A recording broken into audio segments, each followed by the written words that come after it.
सभे मगहिया भाई बहन के भूलेटन काका के राम राम आथिन मगहिया खबर में सुनथिन देश दुनिया के खबर। बिहार के मुख्यमंत्री नीतीश कुमार सदन में साफे कहलका कि स्कूल सवेरे 10 बजे से सांझ 4 बजे तक चलल।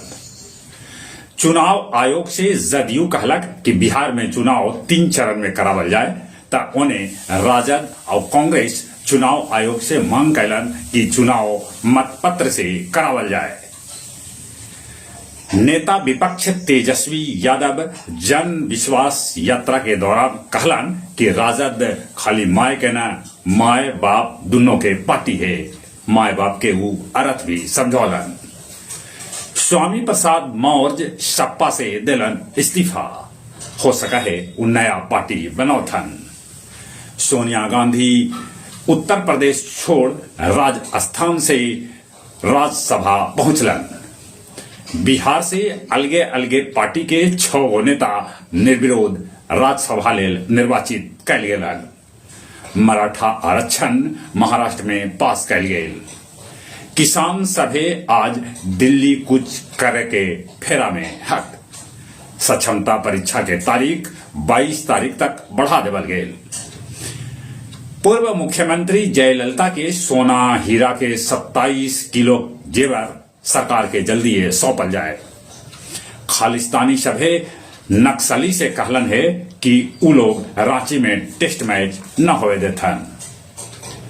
रूस में खामोश कैल जा रहल है पुतिन विरोधी स्वर, एकरा लेके लोग जतौलन विरोध।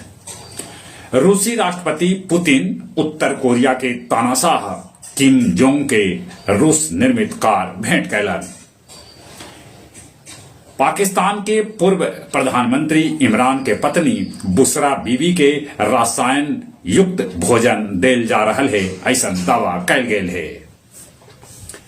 फल्गु के पुनर्जीवित करे लेल सभे के आगे आवे के चाही, ई बात नमामि निरंजना के उद्घाटन करैत राज्यपाल राजेंद्र विश्वनाथ आलेरकर कहलन।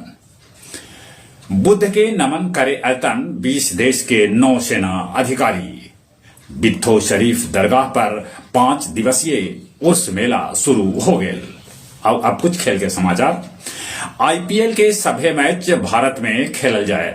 हो सका है कुछ मैच चुनाव से पहले होवे, कुछ मैच लोकसभा चुनाव के बाद। चौथा टेस्ट खेले लेल भारत और इंग्लैंड के बीच रांची पहुंच गया।